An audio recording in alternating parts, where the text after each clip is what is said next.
اتقوا الله حق تقاته ولا تموتن إلا وأنتم مسلمون أما بعد فإن أصدق الحديث كلام الله وخير الهدي هدي محمد صلى الله عليه وسلم وشر الأمور محدثاتها وكل محدثة بدعة وكل بدعة ضلالة وكل ضلالة في النار فقد قال الله تبارك وتعالى في كلامه المجيد بعد أعوذ بالله من الشيطان الرجيم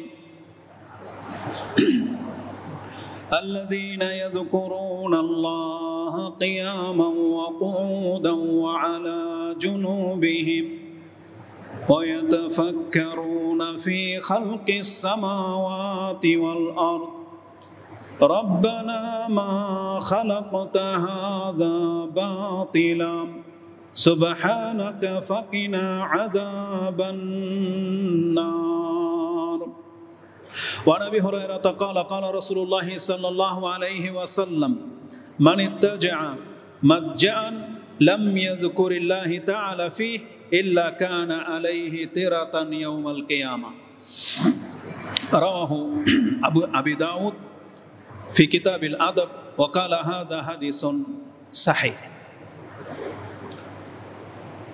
প্রশংসা মাত্র আল্লাহ সুবহানাহু ওয়া তাআলা, যিনি বিশ্ব জগতের একমাত্র মালিক, যার নাম হচ্ছে বরকতময়, যাকে স্মরণ করাই হলো আমাদের জন্য ইহকাল এবং পরকালে শান্তি এবং নাজাতের সাবাব, যার নামের কারণে শয়তান আমাদের কাছে আসতে পারে না, যার নামের মাঝে এতটা বরকত রয়েছে, আমরা সেই সত্তার প্রশংসা করি, আমরা বলি আলহামদুলিল্লাহ।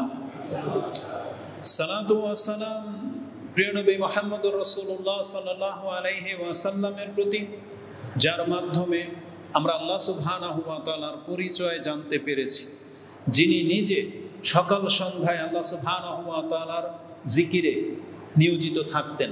তার গুণ সম্পর্কে আয়েশা রাদিয়াল্লাহু তাআলা আনহা তিনি বলেন, কানা নবী সাল্লাল্লাহু আলাইহি ওয়াসাল্লাম ইয়াযকুরু রাব্বাহু আলা কুল্লি আহিয়ানি। রাসূলুল্লাহ সাল্লাল্লাহু আলাইহি ওয়াসাল্লাম তিনি এমন এক ব্যক্তি, যিনি সারাক্ষণ মানে সর্বক্ষণ 24 ঘন্টা তিনি আল্লাহ সুবহানাহু ওয়া তাআলার জিকিরে লিপ্ত থাকতেন। তার মানে তার নিদ্রাটুক সময়ও এটাও জিকিরের অন্তর্ভুক্ত গণনা করা হয়েছে, কারণ তার চোখ নিদ্রা যাওয়ার আগ পর্যন্ত তার জবান আল্লাহ সুবহানাহু ওয়া তাআলার জিকিরে সিক্ত থাকতো। এমনকি স্বয়ং রাসূলুল্লাহ সাল্লাল্লাহু আলাইহি ওয়াসাল্লাম তিনিও বলেছেন, লা ইউগানু আলা কলবি লা আস্তাগফিরুল্লাহ ফিল ইয়াউমি আকসারা মিন 70 মাররা ওয়া ফি রিওয়ায়াতিন 100 মাররা, যে রাসূল বলেছেন, আমি যদি আল্লাহ সুবহানাহু ওয়া তাআলার জিকির থেকে সামান্য সময়ও কোনো কারণে গাফিল হয়েছি, এতটুকু অপরাধ বোধ করার কারণে আমি প্রতিদিন আল্লাহর কাছে ওই একটা কারণে 100 বার করে ক্ষমা চেয়েছি। তার মানে আমাদের সারাটা সময় কাটে গাফিলতিতে, আর মুহাম্মদ সাল্লাল্লাহু আলাইহি সাল্লাম তিনি সারাটা সময় আল্লাহর জিকিরে কাটাতেন, কিন্তু মাঝে মাঝে তার অনুভব হয়েছে যে আমি হয়তো এখন আল্লাহকে স্মরণ করিনি। এই অনুভবের কারণে তিনি ওই কারণটার কারণে 100 বার করে ইস্তেগফার করতেন। তাহলে কত পরিমাণ তিনি আল্লাহকে স্মরণ করতেন। তাহলে যিনি সর্বদা আল্লাহ সুবহানাহু ওয়া তাআলাকে স্মরণ করতেন এবং এই শিক্ষাই আমাদেরকে দিয়েছেন, আমরা সেই রাসূলের প্রতি সালাত এবং সালাম পাঠ করে আমরা বলি আল্লাহুম্মা সাল্লি ওয়া সাল্লিম ওয়া বারিক আলা নবিয়িকা মুহাম্মদ। আল্লাহ সুবহানাহু ওয়া তাআলার জিকির স্মরণ করার বেশ কিছু বাক্য রয়েছে এবং কিছু নির্ধারিত সময় রয়েছে। সেই সময়গুলোতে আল্লাহ সুবহানাহু ওয়া তাআলাকে আমাদেরকে ডাকতে বলেছেন, যে তোমরা সকাল সন্ধ্যায়, সূর্য ওঠার আগে, সূর্য ডোবার আগে, নামাজের পরে আমরা যেন আল্লাহকে ডাকি। রাতের একটা কিয়াদ অংশে যেমন আল্লাহ সুবহানাহু ওয়া তাআলা বলেছেন, ওমিনাল লাইলি ফাসজুদ লাহু ওয়াসাব্বিহু লাইলান তাওয়িলা, যে রাতে তুমি দণ্ডায়মান হয়ে আল্লাহর কাছে কিছুক্ষণ নামাজে দাঁড়াও এবং তার পবিত্রতা ঘোষণা করো, কেননা রাত অনেক লম্বা, যেটা আপনি সূরা ইনসান 24, 25, 26 এই আয়াতগুলোতে পেয়ে যাবেন। তো আল্লাহ সুবহানাহু ওয়া তাআলাকে স্মরণ করার বেশ কিছু সময় রয়েছে, তার মাঝে একটা উত্তম সময় হলো রাত। যে রাতগুলোকে আমরা অবহেলায় কাটাই, যে রাতগুলোকে আমাদের জন্য বিশ্রামের ব্যবস্থা করেছেন, নীরব করে দিয়েছেন, যাতে করে আমরা আল্লাহ সুবহানাহু ওয়া তাআলার অনুগ্রহ তালাশ করতে পারি। কিন্তু দেখা যায় অধিকাংশ মানুষ সারা দিন তো নিজের কাজে ব্যস্ত থাকেনি, যেই রাতকে আল্লাহ সুবহানাহু ওয়া তাআলা কিছুটা সময় ব্যস্ততাহীন করে সৃষ্টি করেছেন, আমরা সারাদিনের ব্যস্ততা এমন পর্যায়ে চলে যায় যে সে ব্যস্ততাহীন সময়টা, যেই সময় আপনি আর আমি ফারেগ হয়ে যাব, সেই সময় আমাদের মস্তিষ্কে, আমাদের চিন্তায় ওই হিসাব নিকাশ চলতে থাকে। সারাদিন কি করলাম, কি লাভ হলো, কি লোকসান হলো, কার সাথে কি আদান প্রদান হলো, এগুলো নিয়ে আগামীকাল কি হবে, আগামীকাল কতগুলা ডেলিভারি হবে, কত টাকা ইনকাম করব, এই টেন্ডার না হলে কি হবে না হবে, এগুলো নিয়ে চিন্তা করে করে আমাদের রাতও পার হয়ে যায়। এটা হচ্ছে অধিকাংশ মানুষের অবস্থা। অথচ আল্লাহ সুবহানাহু ওয়া তাআলা রাতকে দিয়েছিলেন বিশ্রামের জন্য, এবং রাত হলো দুনিয়াবি কাজ থেকে মুক্ত। আমাদের সমস্ত অঙ্গ প্রত্যঙ্গ কিন্তু থেমে যায়। হাতের কোনো কাজ নাই রাতে, পায়ের কোনো কাজ নাই। আমাদের কাজ একটা আল্লাহ সুবহানাহু ওয়া তাআলা রেখেছেন। যেই ব্যক্তি আল্লাহর খুব সন্নিকটে যেতে চান, বা যেই ব্যক্তি বরকত হাসিল করতে চান, তার জন্য আল্লাহ একটা কাজ রেখেছেন, সেটা হচ্ছে আল্লাহর জিকির। আর যেটা জবান দিয়ে চলে, আপনি শুয়ে শুয়ে শুধু আপনার মুখে উচ্চারণ করবেন, আর আপনার অন্তর জেগে থাকবে আল্লাহর স্মরণে। এই কাজটা রাতে আমাদের জন্য অনেক গুরুত্বপূর্ণ একটা কাজ ছিল, কিন্তু আজকে অধিকাংশ মুসলিম জানে না যে এই সময়টার গুরুত্ব কত, আর এই সময়ে কি বলতে হয়।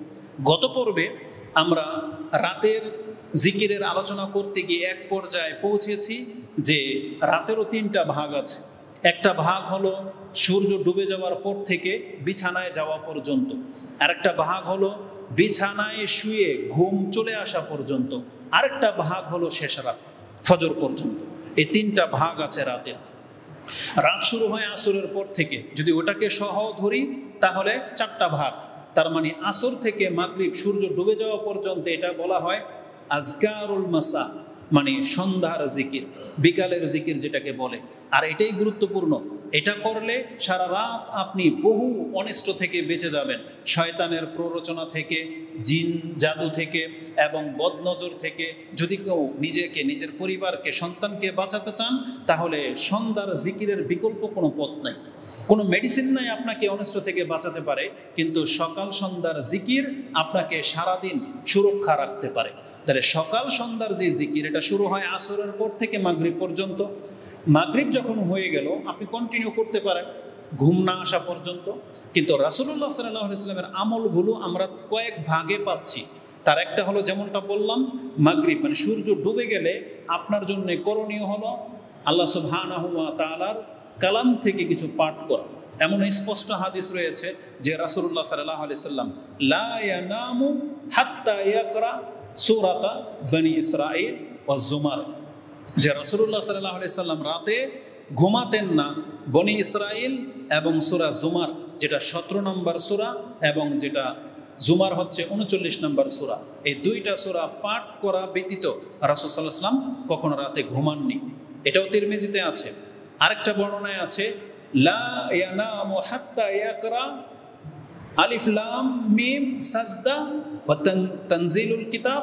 আরেকটা হচ্ছে তাবারাকাল্লাযী বিয়াদিহিল মুলক। রাসূলুল্লাহ সাল্লাল্লাহু আলাইহি ওয়াসাল্লাম তিনি রাতে সূরা সাজদা এবং সূরা মুলক না পড়ে কখনো ঘুমাতেন না। তাহলে আমরা এখানে 4টা সূরা পেয়ে যাচ্ছি। আর সূরা মুলক সম্পর্কে বলা হয়েছে যে সূরা মুলক 30 আয়াত বিশিষ্ট সূরা। কোনো ব্যক্তি যদি রাতে পাঠ করে, তাহলে এটা তার পক্ষে সুপারিশকারী হবে, এমনভাবে সুপারিশ করবে যে তাকে ক্ষমা করেই ছাড়বে। তার মানে সূরা মুলক এইভাবে আল্লাহকে ধরবে।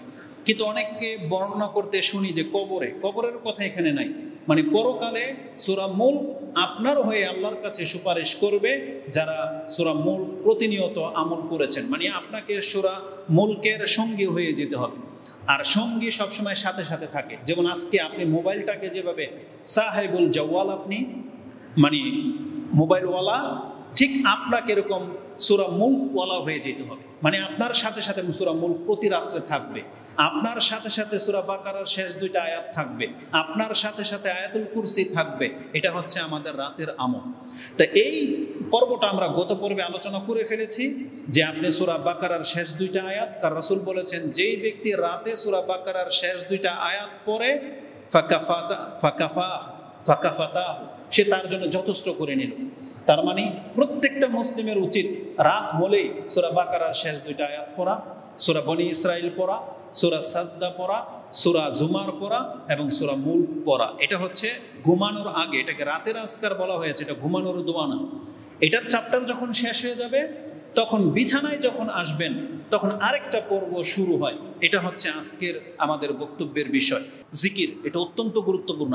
আজকের পয়েন্টটাই যদি বলি, ঘুমানোর আগে আমি সার্চ করে দেখলাম আপনার প্রায় 20 থেকে 25টা দোয়া আছে, 20 থেকে 25টা। আজকে আমরা 4-5টা উল্লেখ করি সময় নষ্ট না করে। রাসূলুল্লাহ সাল্লাল্লাহু আলাইহি ওয়াসাল্লাম তিনি প্রতি রাতে আল্লাহকে অনেক বেশি স্মরণ করতেন, তারপরে বিছানায় যেতেন। বরং আপনি যে স্মরণ করেন না, সেটা বিছানায় হোক, বাজারে হোক, মাঠে ঘাটে হোক, গাড়িতে যখন বসেন, কোনো মিটিংয়ে বৈঠকে যখন বসেন, ক্লাসে যখন বসেন, আপনি যে আল্লাহকে স্মরণ করেন না, এটা কিন্তু কিয়ামতের মাঠে আপনার জন্য লাঞ্ছিতের কারণ হবে, এটা আক্ষেপের কারণ হবে। রাসূলুল্লাহ সাল্লাল্লাহু আলাইহি ওয়াসাল্লাম থেকে এই মর্মে ইমাম আবু দাউদ তিনি তার কিতাবুল আদব 36 নম্বর অধ্যায়ের 107 নম্বর পর্বে মা ইউকালু ইনদান নওম, একজন ব্যক্তি ঘুমালে সে কি বলবে সেই পর্বে এনেছেন। হাদিস নাম্বার হচ্ছে 5059 এবং সিলসিলাতুল আহাদিস সাহিহার মধ্যে 78 নম্বরে ইমাম নাসিরউদ্দিন আলবানী এটাকে হাদিস সহিহ বলেছেন। আন আবি হুরায়রা ক্বালা ক্বালা রাসূলুল্লাহ সাল্লাল্লাহু আলাইহি ওয়াসাল্লাম মান ইত্তাজা মাজ্জাআন, যখন কোনো ব্যক্তি শুইতে যায় তার বিছানায়, লাম ইয়াযকুরিল্লাহ তাআলা ফি, আর যদি সেখানে গিয়ে আল্লাহকে স্মরণ না করে, ইল্লা কানা আলাইহি তিরাতান ইয়াউমাল কিয়ামা, তাহলে এই শোয়া কিয়ামতের মাঠে তার লাঞ্ছনার কারণ হবে। তাকে আল্লাহ সুবহানাহু ওয়া তাআলা নিন্দা করবেন, তাকে আল্লাহ সুবহানাহু ওয়া তাআলা লাঞ্ছিত করবেন, আর তার এটা আক্ষেপ হবে। যারা জিকির করেছে তারা হয়তো আল্লাহর কাছে এমন কিছু পাবে, এটা দেখে আপনি আক্ষেপ করবেন যে আমিও শুয়েছিলাম কিন্তু আমি কেন আল্লাহকে স্মরণ করলাম না, আমি ওই বৈঠকে বসেছিলাম কেন আমি আল্লাহর প্রশংসা করলাম না, আমিও তো স্কুল কলেজে ঘন্টার পর ঘন্টা সময় কাটিয়েছি, সেখানে গিয়ে আমি আল্লাহকে কেন স্মরণ করলাম না। এটা আপনার আক্ষেপ হবে, কারণ যারা করে তাদেরকে আল্লাহ অনেক বেশি পুরস্কৃত করবেন। তাহলে এই হাদিস ইমাম আবু দাউদ কোট করেছেন, 5059 পেয়ে যাবেন। তার রাতের জিকিরের গুরুত্ব সম্পর্কে এটা গত পর্বে আলোচনা করেছি, আজকে আপনাদেরকে স্মরণ করিয়ে দিলাম। এখন যারা মনে করেন যে আমাকে জিকির করা উচিত, তাহলে আপনি সর্বপ্রথম কি দিয়ে শুরু করবেন? আপনি প্রথমে বিসমিল্লাহ দিয়ে শুরু করবেন, যেহেতু আল্লাহ সুবহানাহু ওয়া তাআলার নাম। আর এই মর্মে হাদিস আমরা গত খুতবায় মুসলিম থেকে আলোচনা করেছি। বিসমিল্লাহ শব্দটার সাথে অতিরিক্ত কিছু যুক্ত করে আপনাকে বিসমিল্লাহটা বলতে হবে। সেটা কি? সেটা আপনিও জানেন। প্রথম দোয়া যে আপনি যখন বিছানায় শুইবেন কি বলে আপনি শুইবেন, ইজা আখাযা মাজ্জাহু মিনাল লাইলি, রাসূল বলেছেন যখন কেউ রাতে বিছানা গ্রহণ করে, ওয়াদা ইয়াদাহু তাহতা খাদ্দিহি, তার হাতটাকে সে ডান চোয়ালের নিচে এভাবে কাত হয়ে শুইবে। তারপরে কি বলবে? সুম্মা ইয়াকুল আল্লাহুম্মা বিসমিকা আমুতু ওয়া আহইয়া, হে আল্লাহ, আল্লাহুম্মা তুমি কবুল করো, তোমার নাম নিয়ে আমি এই যে মৃত হইলাম এবং তোমার নাম নিয়ে আমি জীবিত হব। আল্লাহুম্মা বিসমিকা আমুতু ওয়া আহইয়া। মুসলিমের বর্ণনায় আসছে আল্লাহুম্মা বিসমিকা আমুতু ওয়া বিসমিকা আহইয়া, ওখানে বিসমিকা 2 বার করে আসছে। তো বুখারী এবং মুসলিমে হাদিস বর্ণিত হয়েছে। বুখারীতে আপনি হাদিস 6314 পেয়ে যাবেন।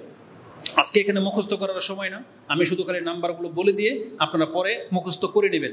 হিজনুল মুসলিমও পেতে পারেন এই দোয়া, রিয়াদুস সলিহিনে আছে, ইমাম নববীর কিতাবুল আজকারে রয়েছে, আর উনসু বি যিকরিল্লাহ আরবি একটা কিতাব আছে সেটা তো আছে। ইমাম ইবনে সুন্নি আল আমালু ফিল ইয়াউমি ওয়াল লাইলা, এই কিতাবগুলো তো আছে, যেগুলো বাংলাদেশে হয়তো পাবেন না আপনি, বা বাংলায় হয়নি মনে হয়। তো হিজনুল মুসলিমে পাবেন, মিশকাতে পাবেন, রিয়াদুস সলিহিনে পাবেন, তাতে এই দোয়াগুলো অধিকাংশই আসছে। আর ডাইরেক্ট হাদিসের কিতাব থেকে নিলে বুখারী মুসলিম প্রায় হাদিসের কিতাবই দোয়ার অধ্যায়ে গিয়ে আপনি পেয়ে যাবেন। এই হাদিসটা ইমাম বুখারী 6314 উল্লেখ করেছেন যে বিসমিল্লাহি আমুতু ওয়া আহইয়া, এইভাবে আপনি বলবেন আল্লাহুম্মা বিসমিকা আমুতু ওয়া আহইয়া। বিসমিল্লাহর সাথে দ্বিতীয় বাক্য আপনি যেটা বলবেন সেটা হচ্ছে রাসূলুল্লাহ সাল্লাল্লাহু আলাইহি সাল্লাম বলেছেন যে সুম্মা ইয়াকুল বিসমিকা রাব্বি ওয়াদাতু জামবি, বিসমিকা রাব্বি, হে রব তোমার নাম নিয়ে আমি আমার জাম্বু পার্শ্বকে বিছানায় রাখলাম। বিসমিকা রাব্বি ওয়াদাতু জামবি ওয়া বিকা আরফাহু, এখন আমি আমার নফসকে তোমার দিকে ঠেলে দিচ্ছি, মানে আমার আত্মা এখন তোমার দিকে যাবে। ইন আমসাকতা নফসি ফাগফির লাহা, আরেক বর্ণনা আসছে ফারহামহা, এখন তুমি যদি আমার আত্মা তোমার হাতে যখন যাবে তুমি চাইলে এটাকে রেখে দিতে পারো, আমার আত্মা যেমন অনেকে ঘুমের মধ্যে মরে যায় না, আত্মা ফেরত আসে না, তার মানে মৃত বলে ঘোষণা করি। আল্লাহর কাছে আপনি বলতেছেন, আল্লাহ এখন আমার আত্মা যদি আজকে রাত্রি তুমি নিয়ে নাও, ফাগফির লাহা, তাহলে আমার আত্মাটাকে তুমি মাফ করে দিও। আর মুসলিমে আছে ফারহামহা, আমার আত্মাটাকে আল্লাহ তুমি রহম করো। কারণ মরে যাওয়ার পরে ক্ষমা এবং রহম দুইটার জিনিস দরকার। ওয়াইন আরসালতাহা আও আহিয়াইতাহা, যদি তুমি আমাকে এখন আবার জীবিত করে দাও কালকের জন্য, আমার আত্মাটাকে যদি ছেড়ে দাও, ফাহফাজহা, তাহলে আল্লাহ তুমি এটাকে হেফাজত করো। কি দিয়ে? বিমা তাহফাজু বিহি ইবাদাকাস সালিহিন, যেই জিনিস দিয়ে তুমি তোমার সৎ ব্যক্তিদেরকে হেফাজত করতা, তার মানে এখানে ঈমান এবং ইসলাম সম্পর্কিত। তার মানে আমি যে আজকে শুইতে যাচ্ছি, মরে যাব, আত্মা যদি ফেরত দাও আল্লাহ, তাহলে আমার আত্মাটাকে হেফাজত করো, মানে ঈমান ইসলামের সাথে যেন এ আবার আমার কাছে ফিরে আসে। এই হাদিস বুখারী এবং মুসলিমে রয়েছে। বুখারীতে আপনি হাদিসটি পেয়ে যাবেন 6320, ওটা ছিল 6314, এটা 6320। মুসলিমে হাদিসটি আপনি 6785-তে পেয়ে যাবেন। সহজের জন্যই বলি, দোয়ার অধ্যায়ে হাদিসগুলো পাবেন। ইমাম মুসলিম আপনি 6770-এর পর থেকে বিছানায় দোয়াগুলো পাবেন। বুখারীতে 6300-র পরের হাদিসগুলো সব এই বিছানার দোয়া সংক্রান্ত হাদিস। তাহলে আমরা আজকে বিসমিল্লাহ দিয়ে দুইটা দোয়া বললাম, একটা হচ্ছে আল্লাহুম্মা বিসমিকা আমুতু ওয়া আহইয়া, আর একটা হচ্ছে বিসমিকা রাব্বি ওয়াদাতু জামবি ওয়া বিকা আরফাআহু ইন আমসাকতা ফাগফির লাহা ওয়া ইন আরসালতা ফাহফাজহা বিমা তাহফাজ বিহি ইবাদাকা আস-সালিহিন। এটা বুখারী মুসলিম আছে। 3 নম্বর দোয়া। এখন আল্লাহর নাম নেওয়া হয়ে গেছে, এখন আপনি শুকরিয়া আদায় করবেন, কারণ সারাদিন আপনি অনেক বেশি নিয়ামতের মাঝে ছিলেন। এই জন্য আপনি রাসূল সাল্লাল্লাহু আলাইহি ওয়াসাল্লামের ওই দোয়াগুলো থেকে শুকরিয়ার দোয়াটাকে প্রথমে আনতে পারেন, যেখানে রাসূলুল্লাহ সাল্লাল্লাহু আলাইহি সাল্লাম বলতেন, আলহামদুলিল্লাহিল্লাযী, প্রশংসা সেই সত্তার যিনি আমাকে আতামানা, যদি বহু বচনে বলেন, আপনি এক বচনে বলবেন, আতামানি ওয়া সাকানি ওয়া কাফানি ওয়া আওয়ানি, সমস্ত প্রশংসা সেই সত্তার যিনি আজকে আমাকে খাদ্য দিয়েছিলেন, পানীয় দিয়েছিলেন, যিনি আমাকে আজকের জন্য যা যথেষ্ট ছিল সেটা যথেষ্ট করেছিলেন এবং আমাকে হেফাজত করেছিলেন, ও আওয়ানি, এবং আমাকে আজকে রাতে শোয়ার মতো আশ্রয়ের ব্যবস্থাও করে দিলেন। ও কাম মিম্মান লা কাফিয়া লাহু ওয়ালা মুউইয়া, পৃথিবীতে কত সৃষ্টি আছে যাদের কোনো আশ্রয়স্থল নাই, যাদের কেউ নিরাপত্তা দেওয়ার মতন কেউ নাই। আপনি জানেন আমাদের মুসলিম ভাইদের মধ্যেই যেমন ফিলিস্তিন, তারা এতটা একটা সময়, কঠিন সময় পার করে যাচ্ছে যে তাদেরকে আল্লাহ সুবহানাহু ওয়া তাআলার পক্ষ থেকে আমাদের মতো এবং ঘরবাড়ির আশ্রয়ের জায়গা রাখা হয় নাই। তাদের কোনো নিরাপত্তা এখন আর নাই। যখন তখন বোম্পিং হচ্ছে, তাদের ক্যাম্পের মধ্যে পর্যন্ত তাদেরকে গিয়ে হত্যা করা হয়। কিন্তু আপনি আর আমি কত শান শৌকতের সাথে আপনার ঘরে এসি চালিয়ে, ফ্যান চালিয়ে, আপনার আইপিএস এর মধ্যে আপনি ঘুমায় কাটাচ্ছেন, অথচ আপনি একবারও এটাকে নিয়ামত মনে করে আল্লাহর প্রশংসা করতেছেন না। অথচ শুয়েও অন্তত যখন ফ্যানের দিকে তাকাবেন, তখন আপনার উচিত আপনি দোয়াটা পড়েন যে আলহামদুলিল্লাহিল্লাযী আতামানি ওয়া সাকানি ওয়া আওয়ানি ওয়া কাফানি ওয়া আওয়ানি, এটা বলা উচিত যে আল্লাহ আমাকে বাংলায় বলেন, আলহামদুলিল্লাহ, তোমার প্রশংসা যে তুমি আজকে আমাকে খাদ্য দিয়েছ, তুমি আমাকে আজকে নিরাপত্তা দিয়েছ, তুমি আমাকে আজকে এই বসবাসের যোগ্য আশ্রয় দিয়েছ, এটা বলা উচিত। এটা আপনি বুখারী এবং মুসলিমে পেয়ে যাবেন। মুসলিমে হাদিসটি 6787-তে রয়েছে, আবু দাউদে আছে, তিরমিজিতে আছে, ইবনে মাজাতে আছে। আদাব আল মুফরাদ, ইমাম বুখারী রাহিমাহুল্লাহর একটা কিতাব আদাব আল মুফরাদ, তার 576 নম্বর পর্বে 12-18, 1218। তিরমিজিতে হাদিসটি 3396, আবু দাউদে হাদিসটি 5053 এবং হিসনুল মুসলিমে 108 নম্বর দোয়া। এটা আপনি পেয়ে যাবেন। চতুর্থ দোয়া যেটা আপনি বিছানায় গেলে বলতে পারেন, সেটা হচ্ছে আল্লাহ সুবহানাহু ওয়া তাআলার একত্বের সাক্ষী যখন আপনি বিছানায় শুইবেন, রাসূল বলেছেন, মান কালা হিনা ইয়াউই ইলা ফিরাশিহি, যেই ব্যক্তি বিছানায় শুয়ে এটা বলে, লা ইলাহা ইল্লাল্লাহু ওয়াহদাহু লা শারীকা লাহু লাহুল মুলকু ওয়া লাহুল হামদু ওয়া হুয়া আলা কুল্লি শাইইন কাদির। এই প্রত্যেকটা বাক্য সহজ না? লা ইলাহা ইল্লাল্লাহু ওয়াহদাহু লা শারীকা লাহু লাহুল মুলকু ওয়া লাহুল হামদু ওয়া হুয়া আলা কুল্লি শাইইন কাদির, এটা সবার মুখস্থ করা অত্যন্ত সহজ। এটা বলবেন, সাথে বলবেন ওয়ালা হাওলা ওয়ালা কুওয়াতা ইল্লা বিল্লাহ সুবহানাল্লাহি ওয়াল হামদুলিল্লাহি ওয়া লা ইলাহা ইল্লাল্লাহু আল্লাহু আকবার। এই 5টা কালিমা, এটা যেই ব্যক্তি বলবে ঘুমানোর সময়, তার ফায়দা কি? রাসূল বলেছেন, গাফারাল্লাহু যুনুবাহু আও খাতায়াহু ওয়া ইন কানা মিসলা জাবাদিল বাহর। কোন ব্যক্তি যখন এটা বলে, তাহলে যদিও তার ত্রুটি, যদিও তার ভুল, যদিও তার পাপ সমুদ্রের ফেনা রাশির মতন হয়। তার মানে এত সংখ্যক পাপকে আল্লাহ মাফ করে দেবেন যদি বিছানায় শুয়ে আপনি এই দোয়াটা পড়েন। এটা সাহিহ ইবনে হিব্বানের মধ্যে 5528, সিলসিলা আল হাদিস সাহিহার মধ্যে 3414 এবং তারগিব তারহিবের মধ্যে 890 মধ্যে আপনি হাদিসটা পেয়ে যাবেন। লক্ষণীয় বিষয় হচ্ছে যে এটা ঘুম ভাঙার পরেও এই একই দোয়া পড়ার কথা রয়েছে। পঞ্চম দোয়া যেটা আজকে আপনাদের কাছে উল্লেখ করা হবে সেটা হচ্ছে কোরআন থেকে। এবার আসুন, সেটা হচ্ছে কোরআনের যা কিছু আপনি পাঠ করেন সেটা আপনার জন্য কল্যাণকর, কিন্তু বিশেষ করে বিছানায় শুয়ে আপনাকে 3টা সূরার উপর আমল করতে হবে। 3টা বলেছি বিছানায় শোয়ার আগেই, সেটা কি 4টা সূরা বা 5টা। সূরা বাকারার শেষ 2টা আয়াত, বনি ইসরাইল, সূরা জুমার, সূরা সাজদা আর সূরা মুলক, এটা পড়বেন বিছানায় যাওয়ার আগেই। যদি কেউ বিছানায় শুয়ে পড়েন তাও পড়েন। আর বিছানায় শুয়ে ঘুমানোর পূর্বে যে দোয়াগুলো করতে বলা হয়েছে তার মধ্যে প্রথম নম্বরে আসবে সূরা ইখলাস, ফালাক এবং নাস। সূরা ইখলাস, ফালাক এবং নাস এর উপরে রাসূলুল্লাহ সাল্লাল্লাহু আলাইহি ওয়াসাল্লাম কিভাবে আমল করতেন? আয়েশা রাদিয়াল্লাহু তাআলা আনহা তিনি বলেন, কানা ইজা আওয়া ইলা ফিরাশিহি কুল্লা লাইলাতিন জামিয়া কাফাইহি।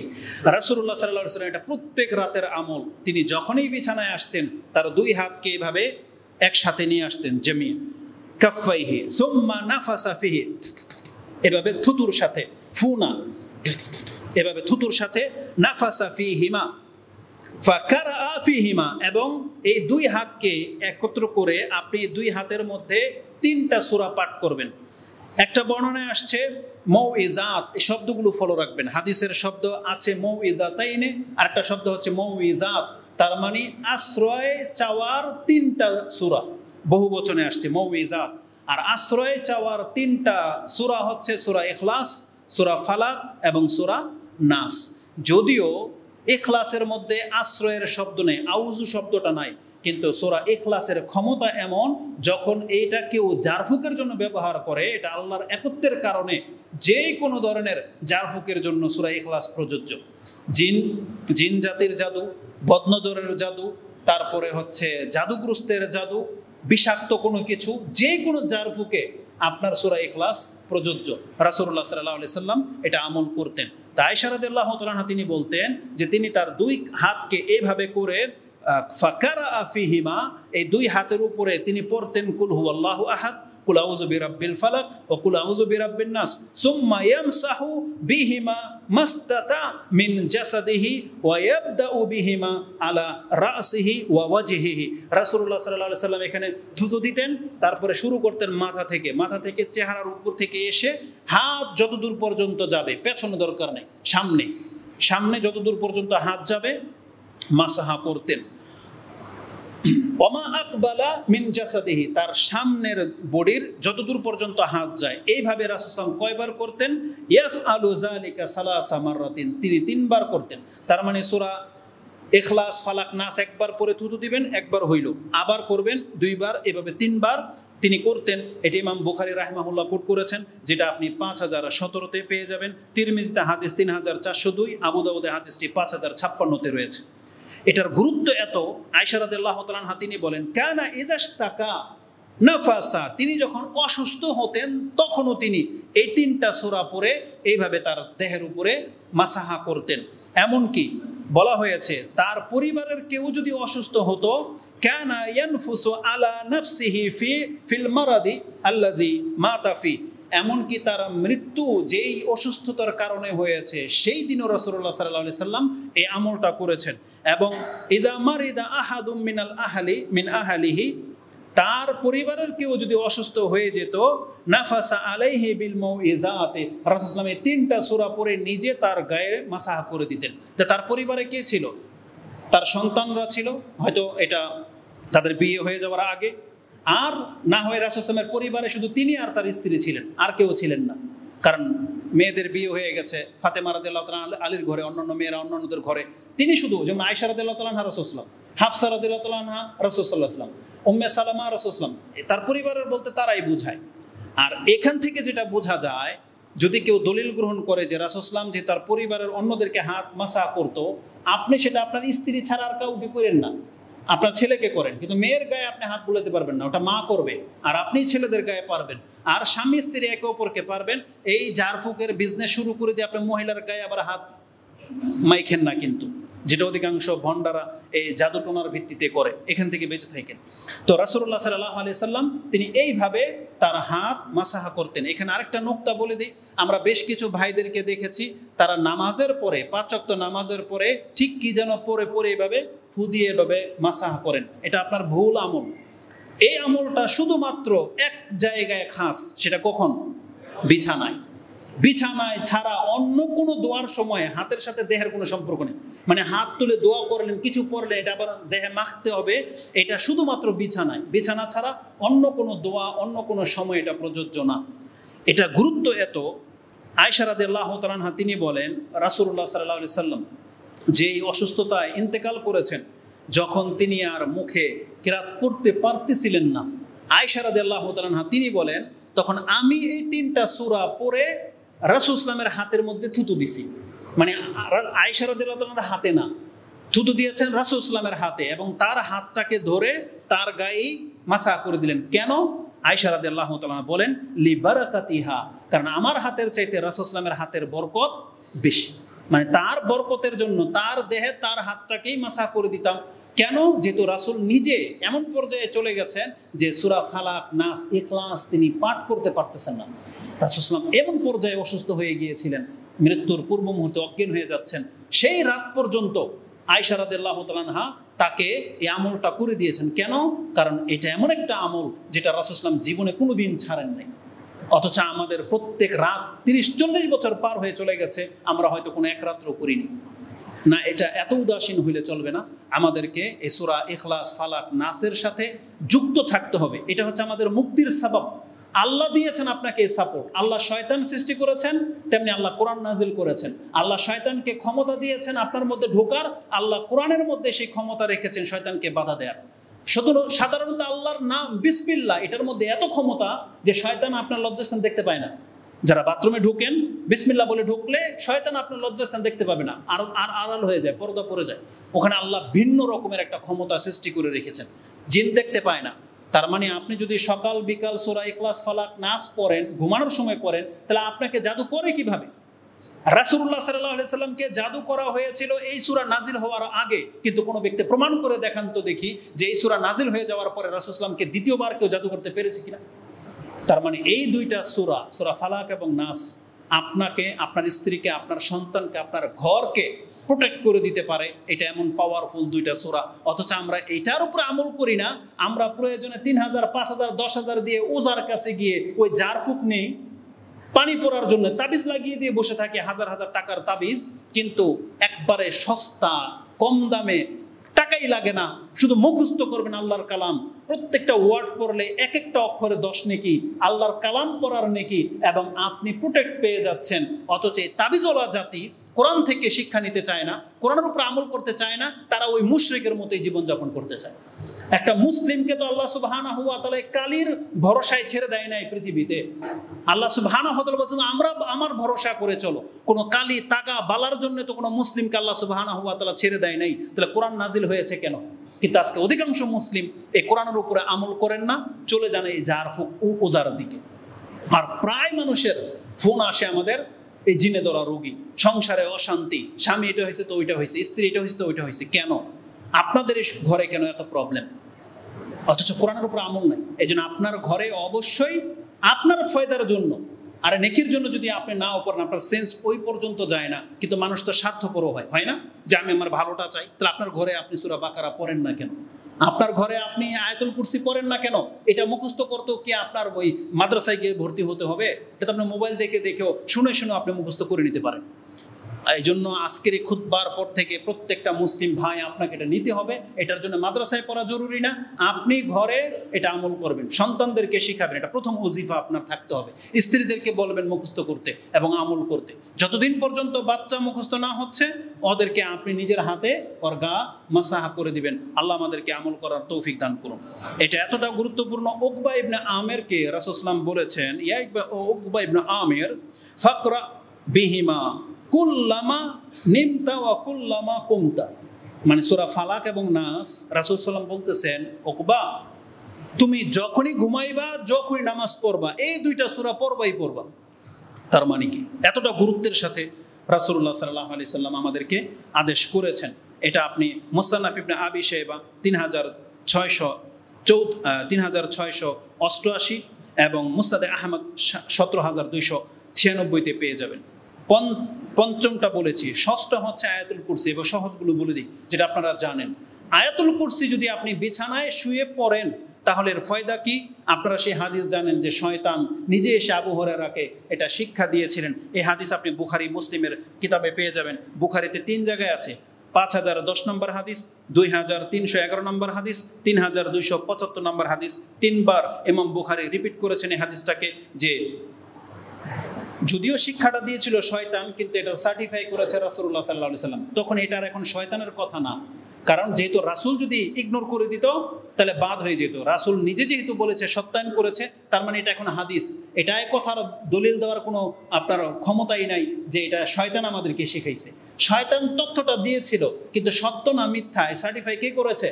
আমাদের নবী মুহাম্মদ সাল্লাল্লাহু আলাইহি সাল্লাম। তিনি সত্যায়ন করেছেন বিদায় আমরা এখন এটাকে মেনে নেব। আবু হুরায়রাকে বলা হয়েছিল, ইজা আওয়াইতা ইলা ফিরাশিকা ফাকরা আয়াতুল কুরসি, তুমি যখন বিছানায় শুইবে তখন তুমি আয়াতুল কুরসি পাঠ করবে। এতে ফায়দা কি? লা ইয়াজালা মাকা মিনাল্লাহি হাফিজান, তাহলে একজন আল্লাহর পক্ষ থেকে হেফাজতকারী তোমার সাথে নিযুক্ত হয়ে যাবে। ওয়ালা ইয়াকরাবাকা শায়তানুন হাত্তা তুসবিহ, এবং সকাল হওয়া পর্যন্ত শয়তান তোমার কাছে আসতে পারবে না। আচ্ছা বলেন তো, আজকে আমরা যারা শয়তান আমাদেরকে ডিস্টার্ব করে, আপনি এটার উপর আমল করেন না কেন? একিনের সাথে আপনাকে আমল করতে হবে। যারা বলেন যে আমরা করি তারপরও করে, তাহলে আপনার এর আগের 2টা মিসিং আছে। হয়তো আপনি অজু করে শুইবেন, পাক থাকেন আর না পাক থাকেন, মিন্স অবস্থায় থাকেন, অজু করে শুইবেন। এই অজু দিয়ে আপনার কোনো নামাজ হবে না, কিন্তু আপনি হাদিসের উপর আমল করতে গিয়ে আপনি সহবাস করলেও লজ্জাস্থান ধুয়ে অজু করে শুইবেন, শুয়ে ডান কাত হয়ে শুইবেন, শুয়ে তারপর আয়াতুল কুরসি পড়বেন। দেখেন ইনশাআল্লাহুল আজিজ আল্লাহ করি কাজ হবে, কারণ যদি আপনার অন্য কোনো ত্রুটি না থাকে। কারণ হাদিস স্পষ্ট রাসূলুল্লাহ সাল্লাল্লাহু আলাইহি সাল্লাম থেকে, ইমাম বুখারী কোট করেছেন, যেটা 3 জায়গায় আমি আপনার কাছে উল্লেখ করলাম। রাসূল বলেছেন সাদাকাকা, সে তোমাকে সত্য বলেছে, ওয়া হুয়া কাযুব, কিন্তু সে বড় মিথ্যুক। সে বড় মিথ্যুক মানে শয়তান অনেক বড় মিথ্যুক, কিন্তু এই কথাটা, এই তথ্যটা তোমাকে সত্য দিয়েছে। যাকা শায়তানুন, কারণ এই হচ্ছে একটা শয়তান, এই শয়তানই তোমাকে এই তথ্যটা দিয়েছে। শয়তান নিজেই বলতেছে যে তুমি যদি আয়াতুল কুরসি পড়ো তাহলে আমি তোমার কাছে আসতে পারবো না। কতক্ষণ পর্যন্ত? সকাল হওয়া পর্যন্ত। এটি ইমাম বুখারী মুসলিম কোট করেছে। 7 নম্বর দোয়া, আজকের খুতবার সর্বশেষ ওজিফা, সেটা হচ্ছে সূরা কাফিরুন, কুল ইয়া আইয়ুহাল কাফিরুন, ছোট্ট একটা সূরা আমপারার। এটার উপরে আপনাদের আমল থাকতে হবে। রাসূলুল্লাহ সাল্লাল্লাহু আলাইহি সাল্লাম বলেছেন, লি নাউফল রাদিয়াল্লাহু তাআলা আনহুকে বলেছিলেন, ইকরা কুল ইয়া আইয়ুহাল কাফিরুন সুম্মা নাম আলা খাতিমাতিহা। এই সূরাটা শেষ করার পরেই তুমি ঘুমাইবা, চোখ বন্ধ করবা, বা এরপরে তুমি ঘুমানোর চেষ্টা করবা। কেন? ফা ইন্নাহা বারাআতুম মিনাশ শিরক, কারণ যেই ব্যক্তি এই সূরাটা পড়ে প্রতি রাতে ঘুমায়, আল্লাহ তাকে শিরক থেকে মুক্ত রাখবেন। শিরক হচ্ছে সবচেয়ে বড় পাপ, আর আল্লাহ তাকে তৌফিক দিয়ে দিবেন যে এই লোকটা অন্তত অন্যান্য পাপী হলেও মুশরিক হবে না। আল্লাহ তাকে শিরক করা থেকে বাঁচিয়ে রাখবেন। এখন আপনি যদি ওই ভিক্ষুকদের মতো মন্ত্র পড়া ব্যক্তি হন, লা ইলাহা ইল্লাল্লাহ 1 টাকা দেন, মানে লা ইলাহা ইল্লাল্লাহ বলতেছে, ও মাজারে সেজদা করে মাজারে গিয়ে জিকির করতেছে লা ইলাহা ইল্লাল্লাহ, অথচ ও যার কাছে চাচ্ছে ও নিজেই কিন্তু স্বীকার করতেছে যে আল্লাহ ছাড়া সব কি বাতিল, আল্লাহ ছাড়া সত্য কোনো ইলাহা নাই। এটা বলতেছে এমন জায়গায় গিয়ে যেই জায়গার অন্তর মেনে নিয়েছে যেটা আল্লাহর ওলিয়ার কাছে চাইলেই পাওয়া যায়, অথচ লা ইলাহা ইল্লাল্লাহর দাবি কি? এটাকে অস্বীকার করতে হবে, তাই না? ইয়াকফুর বিত তাগুত, এই যতগুলো তাগুত আছে এগুলোকে অস্বীকার করতে হবে। সুম্মা ইউমিন বিল্লাহ, তারপর আল্লাহর প্রতি ঈমান আনতে হবে। এটা হচ্ছে লা ইলাহা ইল্লাল্লাহ। কিন্তু এই ব্যক্তি মাজারে গিয়ে সেজদাও করতেছে, আবার উনি জিকির করতেছে লা ইলাহা ইল্লাল্লাহ। এইভাবে চললে চলবে না। শিরিক থেকে আপনাকে মুক্ত করে দেওয়া হবে মানে কি? আপনাকে সূরা কাফিরুনের অর্থটা বুঝতে হবে যে আপনি কি বলতেছেন, আল্লাহকে কি বলতেছেন নিজেকে। কুল ইয়া আইয়ুহাল কাফিরুন লা আ'বুদু মা তা'বুদুন, এটা আপনাকে বলতে হবে। শেষে বলতেছেন লাকুম দীনুকুম ওয়ালিয়া দীন, মানে আমার যেটা দিন আল্লাহর পক্ষ থেকে নাজিল হয়েছে এটাই আমার দিন, এটাই পালনীয়, এটা ছাড়া আমি তোমাদের কারো দিন ধর্ম পালন করিনি। এটা আপনার অন্তরকে বলতে হবে। তাহলে যেই ব্যক্তি রাত্রে এই দোয়াটা পড়ে শুইবেন, দিনের বেলা আপনাকে এটা আবার বলতে পারেন যে হিন্দু মুসলিম ভাই ভাই, এটা আপনি বলতে পারেন। আপনি আবার খ্রিস্টান থেকে ওই বার্থডে নিতে পারেন, আপনি খ্রিস্টান থেকে উদযাপন নিতে পারেন, হিন্দু ইহুদিদের মতো আপনার চুল কাটতে পারেন। যে ব্যক্তি বলতেছেন লাকুম দীনুকুম ওয়ালিয়া দিন, ইসলাম তো স্বতন্ত্র। ইসলামের একেবারে আগা থেকে মাথা পর্যন্ত একজন ব্যক্তি কি করবে, কি খাবে, কি পরবে, রাত্রের নিঃশ্বাস তার কিভাবে নেবে, নিঃশ্বাস কিভাবে ছাড়বে, বাথরুমে কিভাবে বসতে হবে, এটাও যদি ইসলাম শিখিয়ে থাকে, তাহলে কোন ক্ষেত্রে আপনাকে অন্য ধর্মের দিকে ঠেলে দেওয়া হয়েছে? কোন ধর্মের ক্ষেত্রে, কোন বিধানের ক্ষেত্রে? রাষ্ট্র কিভাবে চালাবেন এটা কি ইসলাম আপনাকে শিখায় নাই? এটাও আপনাকে গণতান্ত্রিক সিস্টেমে নিতে হবে। তার মানে যেই ব্যক্তি আল্লাহ সুবহানাহু ওয়া তাআলার কালাম বুঝে পড়বে, তার আকল ঠিকানায় চলে আসবে যে আমার কি হওয়া উচিত। আমাদের জন্য আমাদের ধর্ম, আর আমাদের ধর্ম ছাড়া আমাদের কোনো অস্তিত্ব নাই। কোনো ব্যক্তি যদি ধর্ম পালন না করেন, আপনি যদি নাস্তিক হন, আপনার জন্যে গোশত খাওয়ার গু খাওয়া এক সমান। কিন্তু আমরা কেন পায়খানা খাই না? কারণ আমাদের রব আছে, আমাদের রব বলেছে এটা নাপাক। আমরা কেন মা বোন স্ত্রীদের সাথে সহবাস করি না? কারণ আমাদের রব বলেছে এটা হারাম, রক্তের সম্পর্ক। কিন্তু আপনার যদি রবই না থাকে, ধর্মেই না থাকে, তাহলে আজকে আপনি ক্ষমতার জোরে বলতেছেন আপনার সাথে ধর্মের সম্পর্ক নাই, তাহলে আপনার সাথে জানাজার সম্পর্ক থাকবে? আপনার সাথে কবরের সম্পর্ক থাকবে? আপনার সাথে বিবাহের হালাল হারামের সম্পর্ক থাকবে? হালাল হারামের সম্পর্ক থাকবে? মানে কি? মানে এতটা নির্বোধ যে চিন্তা ভাবনা করেও কথা বলেন। যদি ধর্ম কারোর মধ্যে না থাকে তাহলে কোনো ক্ষেত্রে থাকবে না। আর যদি রাখতে হয় তাহলে সব ক্ষেত্রে আপনাকে ধর্মকে প্রাধান্য দিতে হবে, তাহলে আপনি মুসলিম। এটাই আল্লাহ সুবহানাহু ওয়া তাআলা বলেছেন, ইয়া আইয়ুহাল্লাযীনা আমানুত্তাকুল্লাহা হাক্কা তুকাতিহি ওয়া লা তামুতুন্না ইল্লা ওয়া আনতুম মুসলিমুন। তুমি মুসলিম না হইয়া কিন্তু মরো না, তোমার পরিচয় যেন এটা হয়। এই সামান্য ক্ষমতার জন্য আপনি এদের পাল্লায় পড়তেছেন। এরা বলতেছে যে আমরা ধর্মের পরিচয়ে আসতেছি না। সুবহানাল্লাহ, লা হাওলা ওয়া লা কুওয়াতা ইল্লা বিল্লাহ। তো রাসূলুল্লাহ সাল্লাল্লাহু আলাইহি সাল্লাম বলেছেন, কেউ যদি রাতে এই কুল ইয়া আইয়ুহাল কাফিরুন পড়ে ঘুমায়, তাহলে তাকে শিরক থেকে মুক্ত করে দেওয়া হবে। এই হাদিস আবু দাউদে রয়েছে 5055 এবং তিরমিজিতে রয়েছে 3403 নম্বরে। হাদিসের মান সহিহ, এজন্য আপনার কাছে আলোচনা করা হলো। আজকে 7টা দোয়া বলেছি, বিসমিল্লাহ দিয়ে শুরু করবেন, আল্লাহর প্রশংসা থাকবে। তারপরে আল্লাহ সুবহানাহু ওয়া তাআলা তাওহীদের ঘোষণা থাকবে, লা ইলাহা ইল্লাল্লাহ। তারপরে 4 নম্বরে বলেছি আয়াতুল কুরসি, সূরা ফালাক, নাস, ইখলাস, এবং বলেছি কুল ইয়া আইয়ুহাল কাফিরুন। আরেকটা কি বলেছি? 7টা না? পবিত্রতার ঘোষণা ও বিসমিল্লাহর মধ্যে 2টা দোয়া ছিল। তার মানে এই 7টা আজকে আমরা উল্লেখ করলাম। এই রেকর্ড হচ্ছে লাইভে, ওখান থেকে দেখে নেবেন, নাম্বারগুলো নিয়ে ঘরে মুখস্থ করবেন প্রত্যেক সপ্তাহে। এই সপ্তাহে, আগামী সপ্তাহে যদি আপনি 7টা মুখস্থ করেন, এই 7টার মধ্যে 3টা তো আপনাদের মুখস্থ। আয়াতুল কুরসি জানেন, কোরআন খুলে মুখস্থ করে নেবেন, সূরা ফালাক, নাস, ইখলাস আর সূরা কাফিরুন, এই 3টা তো সহজ। আর বাকি যে 4টা আছে ছোট ছোট দোয়া, বিসমিল্লাহ আমুতু ওয়াহিয়া, বিসমিকা আমুতু ওয়াহিয়া, একদম এক লাইনের। আর বাকি একটা দোয়া একটু লম্বা, ওটা আপনারা মুখস্থ করে নেবেন। এটা আজকে খুতবার এই সংক্ষিপ্ত বিষয়। আল্লাহ আমাকে এবং আপনাদেরকে আমল করার তৌফিক দান করুন। আকুলু লিকাউলি হাযা আস্তাগফিরুল্লাহ লি ওয়া লাকুম ওয়া লিসাইরিল মুসলিমিন ফাস্তাগফিরু ইন্নাহু হুয়াল গাফুরুর রাহিম।